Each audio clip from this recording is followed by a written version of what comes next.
Bitcoin's just avoided a cycle-ending topping signal. Now, it's not this particular signal. However, this one has also called each of the previous all-time highs going back over 8 years. And it's not even this signal here either. The cycle day count, although we are quite close to the end of the cycle, there could still be a couple hundred days left. It is this signal right here. We just made it out by a few $100s. However, it doesn't mean that the ride is going to get any easier, as we'll have a look at with the S&P 500 that is also showing signs of weakness after having 3 days down from this high. Make sure you hit the like button, subscribe to the channel. We have a sale this week. Link is in the video description. More on that later. Let's dive straight into the headlines and the charts. The major headline today, of course, is Donald Trump. When is it not? July 9th. That is the date in question here. So he says he's talked with the European Commission. They're requesting an extension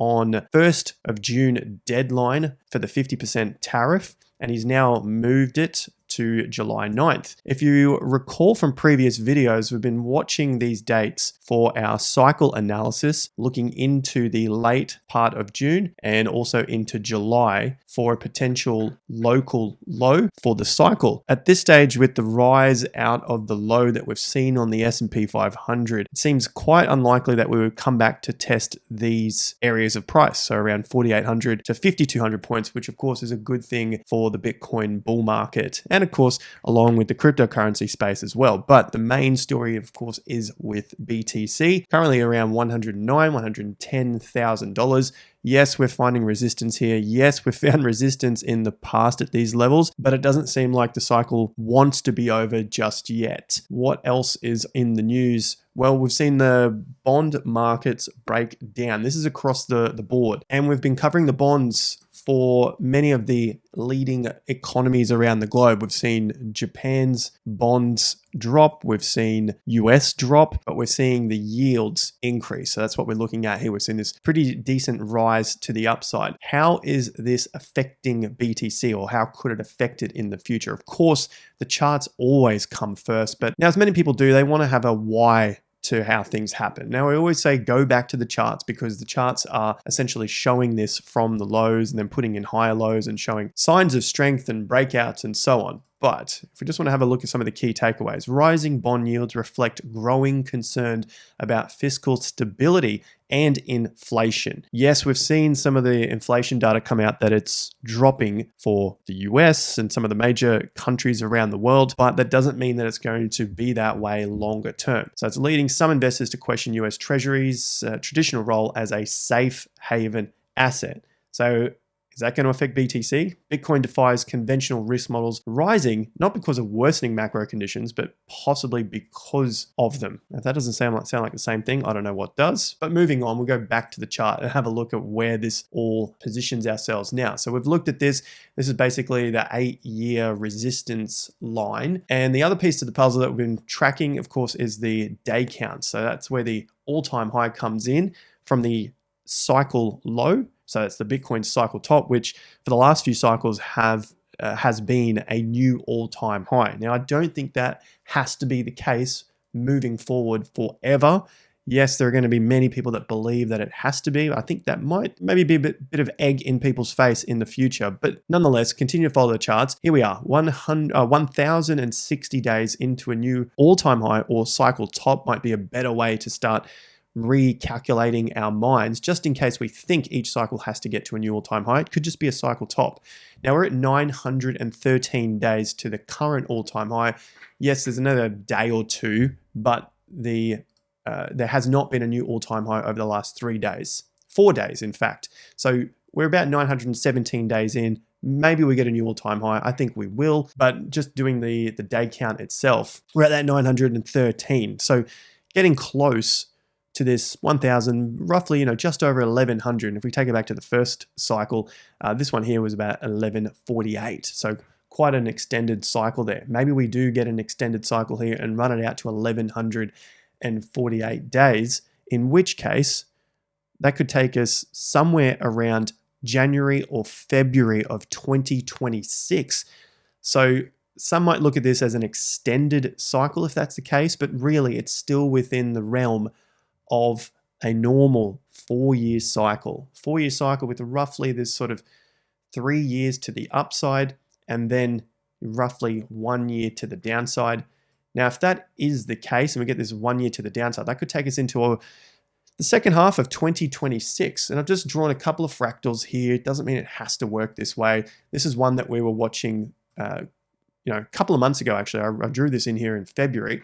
And if this thing runs into a high sometime quarter 3, quarter 4 of 2025, and then has a pullback for that a year or just short of a year, we could see another rise into 2027, maybe late 26. It's all going to depend on, in my opinion at least, the S&P 500. Do we keep seeing more and more strength with the S&P rising after we see a bit of weakening in the house prices? And I'll get to that in just a moment with the 18-year cycle. But just to cover off with the fractals leading into the end of the cycle, maybe it looks something like this path. Maybe it looks something like this path here, where you get a all-time high sometime in the second half of 2025. We're not far away from that now. And then we sort of cool off for a bit, and all of the interest in the narrative sort of shifts back towards the stock market as it breaks into new all-time highs and things go a little bit crazy. Bitcoin puts in a low and then starts to climb again with everything else towards the end of that peak, but it just doesn't have the energy to run into a new high. Now, that's just obviously one scenario to keep in mind, and that would take you into the next 4-year cycle. So we move that across again, and you can see that would then lead to a possible left translated top and then start to fade out for a much longer period of time, which then also lines up with our 2028 to roughly 2032. We're looking at 2030 cycle here for the 18-year cycle. So we get some sort of top around now through to 2026 for the US real estate and economic cycle. That then leads to a peak and collapse, 2029, 2030. But within that peak and collapse, because it is so long, you can read the numbers here, that's 4 years, 25 to 29, maybe into 2030. You can still see that peak and then a lower high formed over several months, maybe even a year, and then it sort of fades out into that low before it starts to climb, put in the base and then start to climb higher again. So we've still got some time for that. I thought I would just mention that again because of how the macroeconomic space is unfolding. Now, back down to the shorter time frames and the local top that we have just avoided, the end of the cycle signal, with the price going just a few $100 higher at this stage. And this could lead into a short-term lower swing top, of course, and just give the market time to cool off. And I'll cover that in just a moment when it comes to the crypto data. But yeah, looking at this signal here, this is using again Swing Pro with the settings. Turn on your bar types and you're interested in the greens and the reds. And if the signal comes up with grays in between, that's not an issue. If there are other blues in between, you don't want that. So we've seen this before at the March top and the December 2024 tops. There is your December 2024 top, all-time high. Of course, none of the data on this side is ever present because we're trying to trade the right-hand side of the market. You've got 1 red, 2 reds, 3 reds, and that said, it's likely game over for a considerable amount of time. The inauguration did put in a fresh high of a few $100 for a very, very brief moment, but you'd be pretty happy with yourself if you did take some profits off this particular signal because it took ages for the market to come back and then put in a 30-something% correction to that period. So of course, now we're back from that, but here is that signal. And again, through March 2024, from the all-time high at the time, 1, 2, 3, and then the rest is history, 5 months down. Now this signal showed up at every single cycle high going back to 2017. It's here again in 2021. This is from the April top. It showed again at the October top. Yeah, again, the market went slightly high, but it closed back underneath those tops very quickly, which is similar to what happened in January. You see the signal here with the red, the red, the red, 3 down from the high, and then the market collapsed. So it's there again. It's here at the April top. It's also here at the top of June 2019. It slowed the market down, and it was underneath that high for quite a long time. There was over a year that it took for Bitcoin to get back to that same price. So you'd be pretty happy if you follow the signal from that significant. It was a very, very significant turning point. And then again in 2017, we saw it from the all-time high right down, and then the market took its time to put in a lower top and then collapse from there. Now, there are other times that the signal shows up at lows and it can hold the market up for some time, but I'll cover that in future videos as well if that shows up. Now, it's not a 100% hit rate, because I just wanted to show you that nothing in the game is 100%. You can see it happen here at the all-time high at around $8,000, corrected, and they had the 3 days, and then the market took off again. You had 3 days to the upside, 1, 2, 3 greens, and then it just took off to that new all-time high. The thing that it was showing you that it was that the market looked like it was coming towards the end of the move. But the huge but there is the percentage gain to the upside was very, very significant. From the close of the 3rd day to the peak, 231%. This is going back to 2017, of course. And again, you see another signal here. So you really need to have another signal to get back in. And of course, knowing how to read these signals could save you a lot of heartache and, more importantly, a lot of money in the markets. Everyone thinks it's about making all the money in the world the first time round, but really it's about not losing the money so that you're around long enough to learn the lessons of the market and then make the gains as you progress with your learning. Now, as I said, we've got a sale on TIA Premium this week.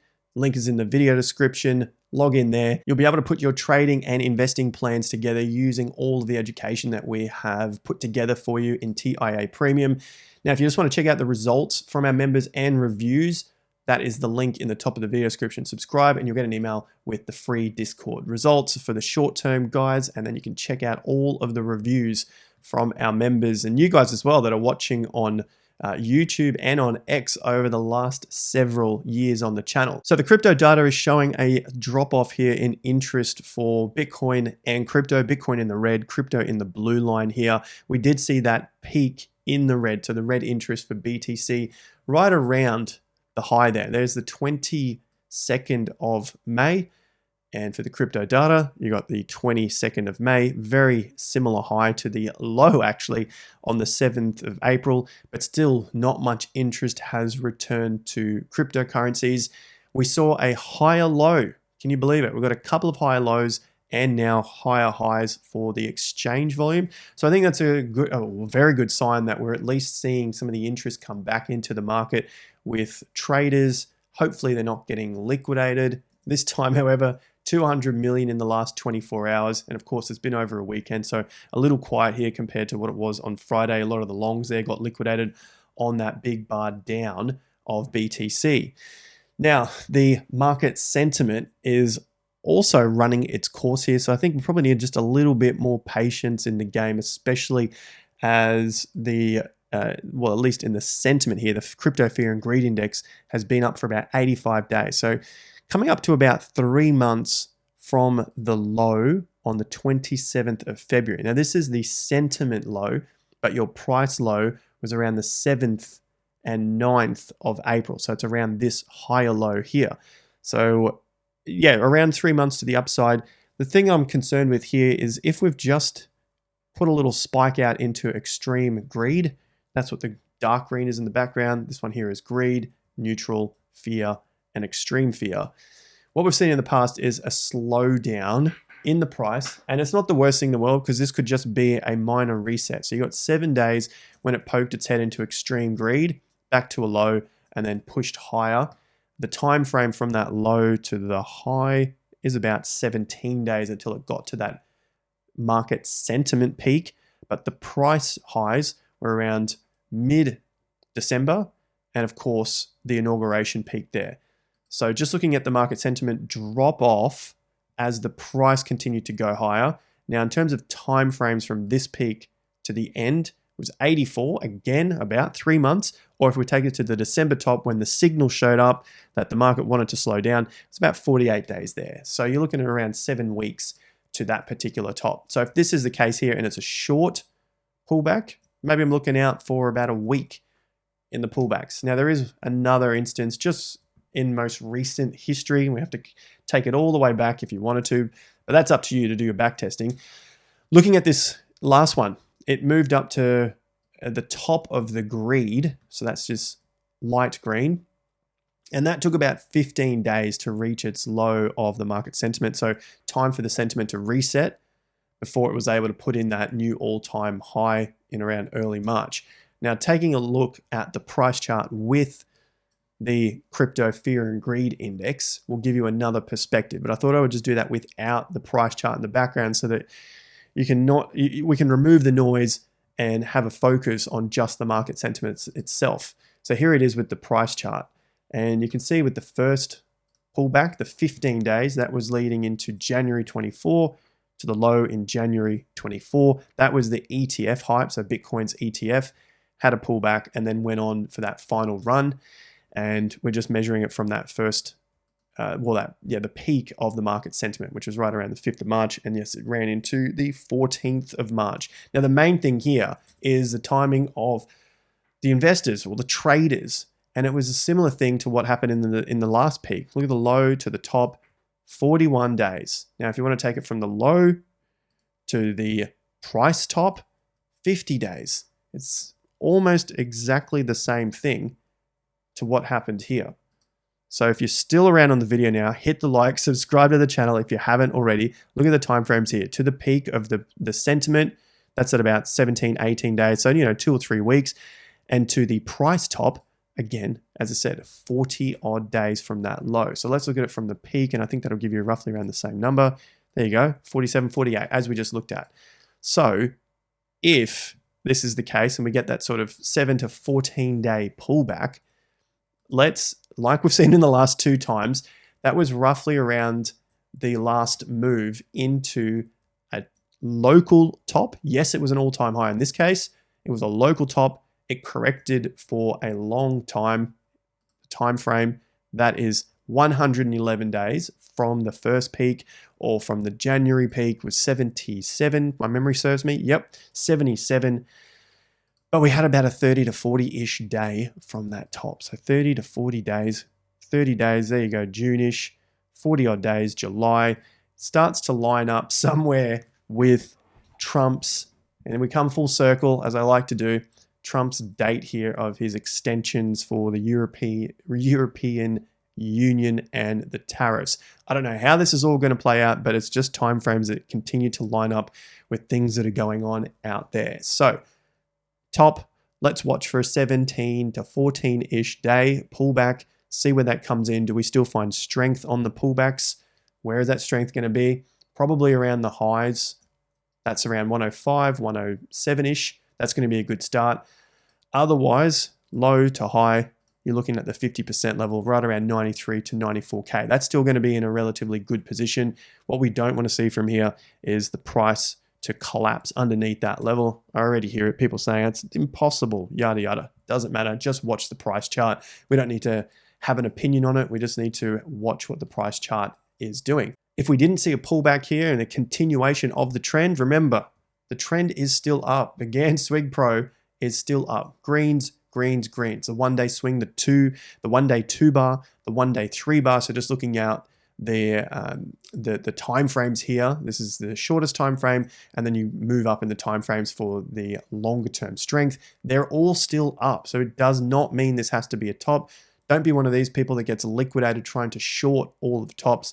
Just follow the swing chart. And this one-day swing has basically been up almost the entire time, barring one tiny little fake out here.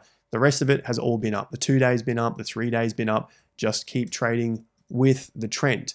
And that leads us to this high here, coming back towards that top. We were watching it around $113,000 to $114,000, which also lines up with our all-time support line of the USDT dominance. Yes, it still sits at this level even after all of this time. It's rejected, it's found support, it broke down, it broke back above, but we now have some lower highs, lower lows, and the trend is down. We have reds on the one-day 1-bar, one-day 2-bar, one-day 3-bar. So what we need to see from here is a final, well, it doesn't have to be final. We need to see a breakdown of these lows that are forming at 4.4%, and that would then obviously help Bitcoin, cryptos start to skyrocket again, give you more and more greens to the upside. But this all-time support line Yes, goes all the way back to 2017. It's called all of the previous Bitcoin all-time highs, Bitcoin very significant tops like April 21, like June 2019, like March 2024. Is this the time? It's just continued to flirt with this line, and we've been following it for months, and it's just continued to work. So this one's going to be a very, very important one moving forward from here. It's definitely going to be important for Ethereum, as it's found resistance again for 2 straight weeks at 2,750. But the positive signs here is that Ethereum is still above 2,300. So above these, the swing low of last week. Now for the short term, coming down to the daily, we have a double top. So I've got an extension here. That's what you can see with this line, looking at some price targets to the downside, roughly around $2,300. And if it's able to break the support through here, 2,300, then we look out for $2,100. But in the last couple of days, it's been holding its ground, putting in closes above the $2,500 level. So just keep watching the swings, higher lows at the moment, and it's getting a little bit choppy here. If it can break 27, then you're going to be looking pretty sweet for ETH to come and tackle that 27, 28. As for Sol, it's at 176, just above the 50%. So it's still, again, grinding.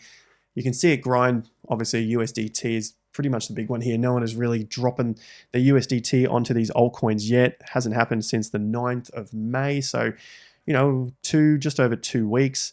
Same thing for SUI here, dropping back to $3.60, still holding above the level of $3.40 after the manipulation day, after the hack day.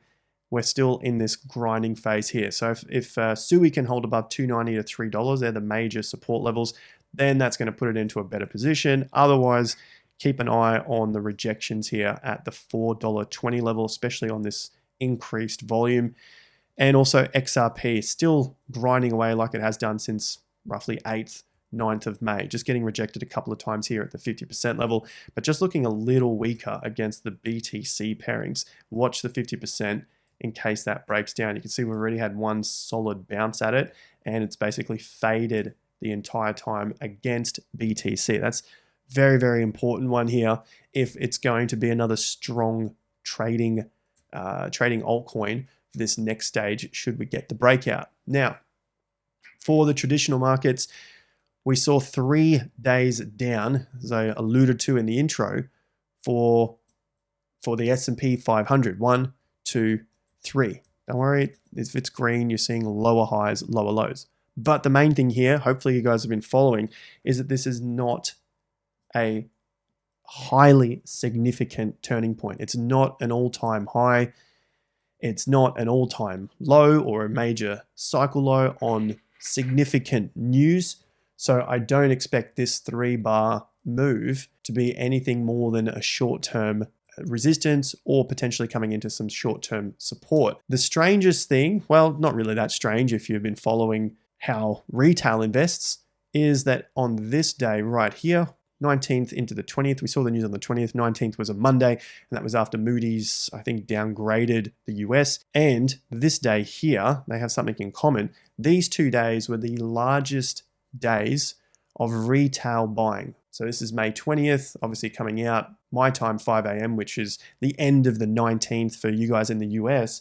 So it's your Monday trading day, buying spree, calming a jumpy stock market. And they bought I think it was their second highest amount, 4.1 billion. This one here is 4.7 billion on April. This was the news on the April 5th. And this is when the stock market, just before it dumped, as I had with the arrows here, that's your Wednesday. They bought the dip and then it dumped 16%. And then now they bought again at this point, and just from the top to the low, it's about a 4% dump. So for the short term on the S&P 500, it's been a pretty good signal that when you see these headlines of retail traders buying a record amount of stocks, well, we've seen the market drop at least 4% here from the high, and in this case, well, that was just before the tariffs, so that was a huge drop there. So last month and a half, pretty good signal that you're going to see the market decline from there. But as you guys know, we've been following our cycle patterns. We have the 5-year cycle here, we have our 20-year cycle here, and it's all been showing that this period of the market is probably going to get choppy after a nice move out of the low. This red line that you see in the background, that's from March, April, May onwards from 2020 after the COVID dump. And it's basically been following it to a T from that point. And it's similar to the 20-year cycle as well. We got some lows into April, bit of a climb out. You can see in the red line here, the swing down, and then it starts to plateau with another swing down later in June.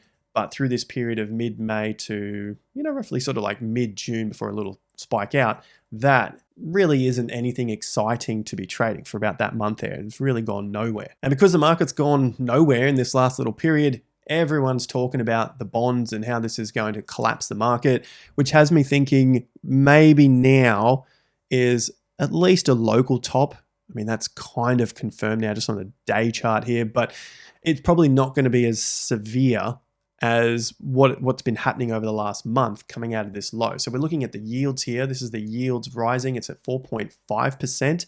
The US is currently at 4.5%. And in terms of the bonds, the 10-year yield, the market thinks that the Fed is going to have to raise the interest rates because of what we saw, what we talked about earlier with Bitcoin defying conventional risk models, and rising bond yields reflect growing concerns about fiscal stability and inflation. So bonds have been the yields have been rising here. Meanwhile, the bonds have been going down from here as we've covered that it's made new fresh lows. This one goes back to January 2025, but the bigger one, you can see the fresh low here goes all the way back to October 2023. And in terms of the closing price on a monthly basis, we're getting close to that now. This one is going to be the second lowest close. We've got 5 trading days to go. That would take you all the way back. That's insane. In terms of the price chart, that would take you all the way back to the pricing of the S&P 500 peak. In terms of the bonds, well and truly down. The yields have risen 10 years. The 30 years have also continued to rise. Where does that leave the dollar? Well, we watched the dollar last week. That also fell 98.8. We saw the lowest monthly close in 3 years. That was last month in April. Again, 5 days to go. Looks like we'll probably, well, it's still a bit early, but it's possible that we'll see another fresh monthly close. And if that goes below March 2022 at 98.38, then we can extend this line out to 38-month low. So yes, we've seen a slight pause here for the daily and the weekly. The US dollar tried to rebound here, got rejected at the 101 level, and now has fallen away again. Increased volume on that day. There it is right there. And in terms of the weeks, well, end of the week, we'll probably know a little more if this is going to be an absolute weak close, and that would be a weaker month as well. You saw some pretty decent volume to the upside here and then get absolutely rejected on that with the trends now down for the US dollar. So things aren't looking too great there. Doesn't mean that the time has completely run out. Winner's curse is where we're at. We're still seeing prices increase for real estate. We're still seeing prices increase on the stock markets. We're seeing Bitcoin still up. So things are still heading up. And I suspect it's going to take another couple of years before we get to that point where everyone thinks it's game on again. We're all going to get rich. And then it sort of slaps them in the face. From what we've seen in the markets, and this is from the markets, not, well, maybe you could call it my opinion, but what we've seen from the markets, at least, the smarter people in the game, is that they are expecting that things will get worse later on. Doesn't mean it has to keep going that way this exact moment, but it seems like the cracks are well and truly there, and it's just a matter of time. Time could still go on, and that's why we keep following our 18-year cycle. If you want to put that together and know how to navigate the end of the cycle, sale on TIA Premium this week, link in the video description. Subscribe now and you'll be notified ASAP of that sale. Thanks again, guys. I'll be back with you again tomorrow. Like and subscribe. Check out the video that's popping up on your left-hand side. And yeah, I'll see you back. Cheers.